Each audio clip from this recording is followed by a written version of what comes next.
सभी YouTube के दोस्तों को नमस्कार। और गर्मियां ख़त्म हो गई, बारिश ने भी अच्छा भिगाया इस बार, और सीज़न जो है अब स्नेक्स का बदलने वाला है।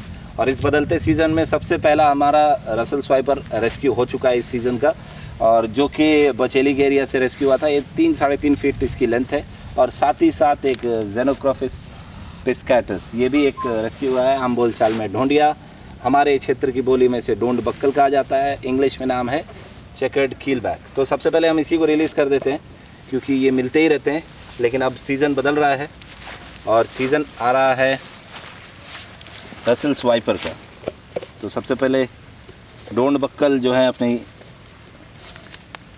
एरिया को तलाशेंगे। आप देखें, बहुत ही शानदार स्नेक होते हैं। आज चूँकि रसल स्वाइपर है, इसलिए हम इस पर ज़्यादा डिटेल नहीं रखेंगे वीडियो की, ज़्यादा डिटेल्ड वीडियो नहीं होगा ये। और दोस्तों, ये नॉन वेनम स्नेक है जो कि कभी कभी कोबरा को रेप्लिकेट करते हैं, और ये टो ले रहा है आसपास के एनवायरनमेंट की। और साथ ही साथ आपको ये भी बताते चलें कि ये बाइट करने में बहुत माहिर होते हैं और बहुत तेज़ बाइट दे सकते हैं जब आप इनको टच करने जाते हैं। तो इसलिए हमारी कोशिश होती है कि इनको जाने दिया जाए और इनको हाथ से होल्ड ना किया जाए। देखिए दोस्तों, बस अंडरग्राउंड होकर ये निकल गए। तो खेतों का इलाका इसके लिए अच्छा रहेगा दोस्तों, जहाँ पर इसे अच्छा भरपूर भोजन पानी मिलेगा। अब आते हैं हमारे दूसरे और आज के स्पेशल गेस्ट रसल स्वाइपर की ओर। आप देख रहे हैं यहाँ पर हम सभी ने सेफ्टी बूट्स डाले हुए हैं, और चूँकि रसल स्वाइपर के साथ पंगे लेना बिल्कुल भी सही नहीं है, क्योंकि ये द मोस्ट अनप्रेडिक्टेबल रेप्टाइल्स की श्रेणी में आते हैं। और आप देखें, इसे जब बाहर हम निकालेंगे उसके बाद आप देखेंगे। मनोज आज पीछे चले गए हैं, मनोज कश्यप जी, क्योंकि उन्होंने सेफ्टी बूट्स नहीं पहने अपने, भूल गए वो।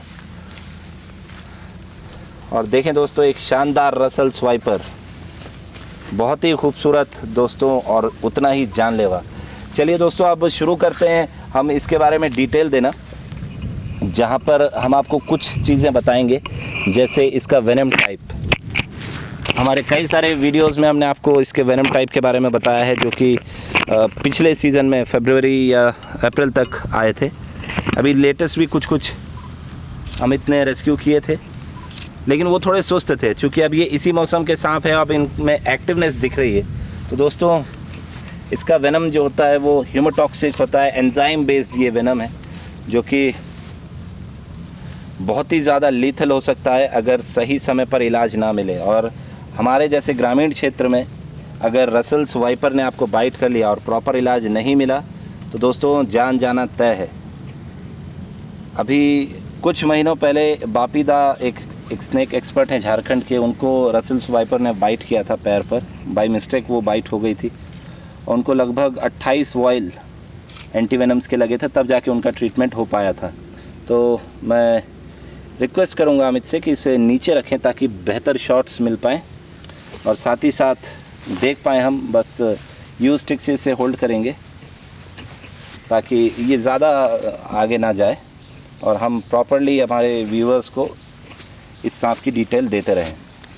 तो दोस्तों, ये मोस्टली नाइट में एक्टिव होते हैं, लेकिन ऐसा नहीं है कि ये सिर्फ दिन में ही दिखेंगे, रात में ही दिखेंगे, माफ़ करेंगे, ये दिन में भी दिख जाते हैं कभी कभी।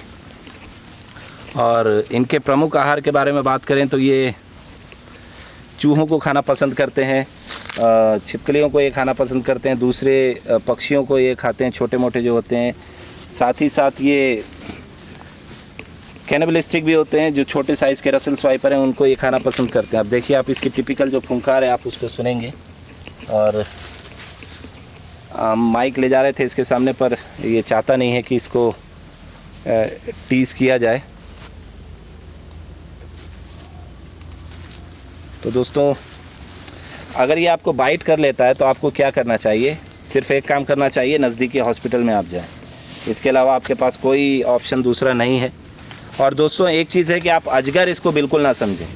कोई भी ऐसा सांप जिसके बॉडी पर स्केल इस तरीके के होते हैं, चंदन मतलब गोलाकार पैटर्न अगर बॉडी में बना है, 8 के जैसा चेन पैटर्न अगर दिखता है, तो वो रसल स्वाइपर ही है दोस्तों। आप रसल स्वाइपर को अजगर से बिल्कुल कंफ्यूज ना करें, मिक्स ना करें और धोखा ना खाएं कि ये रसल स्वाइपर नहीं अजगर है, क्योंकि ये सांप ऐसे हैं अगर इसने आपको बाइट कर ली और ये मोस्ट अनप्रेडिक्टेबल है। अभी देखिए एस मोड में आ गया और ये कोशिश करेगा अटैक करने की, उससे पहले ये वार्निंग देते हैं आवाज़ निकालकर हिस हिस की।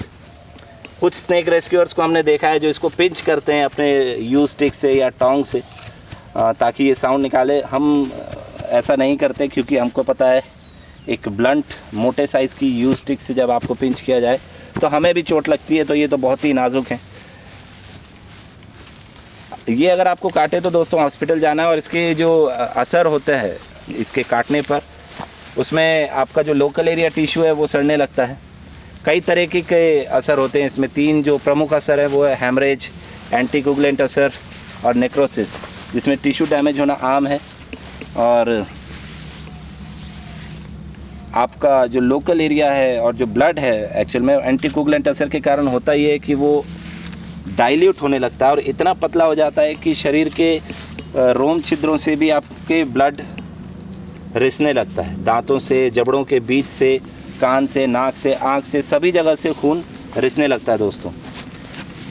तो अब रसल स्वाइपर से आप कैसे बच सकते हैं? तो इससे बचने का एकमात्र इलाज है कि आप इसे छेड़े नहीं। अगर ये आपको दिखता है तो ये जनरली बहुत जल्दी बाइट नहीं करते, लेकिन अगर पैर पड़ जाए या आप बहुत ज़्यादा इनको प्रोवोक कर देते हैं तो ये आपको बाइट करते हैं। अभी आपने देखा जैसे हम इसको हैंडल कर रहे हैं तो ये अटैक नहीं कर रहा है क्योंकि हम बहुत ज़्यादा इसको पिंच नहीं कर रहे हैं। लेकिन अगर बहुत देर तक हम इसको इसी तरह से इरिटेट करते रहेंगे तो डेफिनेटली ये बाइट करेगा। दोस्तों अगर रसल स्वाइपर आपके इलाके में दिखता है तो आप जो भी आपकी लोकल एरिया टीम है, रेस्क्यू टीम या फॉरेस्ट डिपार्टमेंट, उसको आप कॉल करें ताकि जल्द से जल्द वो आपके घर आकर इसको रेस्क्यू कर सकें। एक इंटरेस्टिंग फैक्ट बताते हैं, ये बाकी जो कुछ सांप होते हैं उनकी तरह ये अंडे नहीं देते बल्कि बच्चों को जन्म देते हैं और एक बार में 30 से लेकर भारत में 104 बच्चे तक का रिकॉर्ड है। बचेली में हमारे क्षेत्र में एक बार फॉरेस्ट डिपार्टमेंट ने एक रसल स्वाइपर रेस्क्यू किया था और जहां पर उसने 35 बच्चों को जन्म दिया था। तो दोस्तों रेस्क्यूज़ और रिलीजिंग के ऐसे ही वीडियोज़ के लिए आप सब्सक्राइब करें हमारे चैनल को, साथ ही साथ बेल आइकन दबाइए ताकि सभी वीडियोज़ की नोटिफिकेशन आपको तुरंत मिल जाए। तब तक के लिए जय हिंद, वंदे मातरम।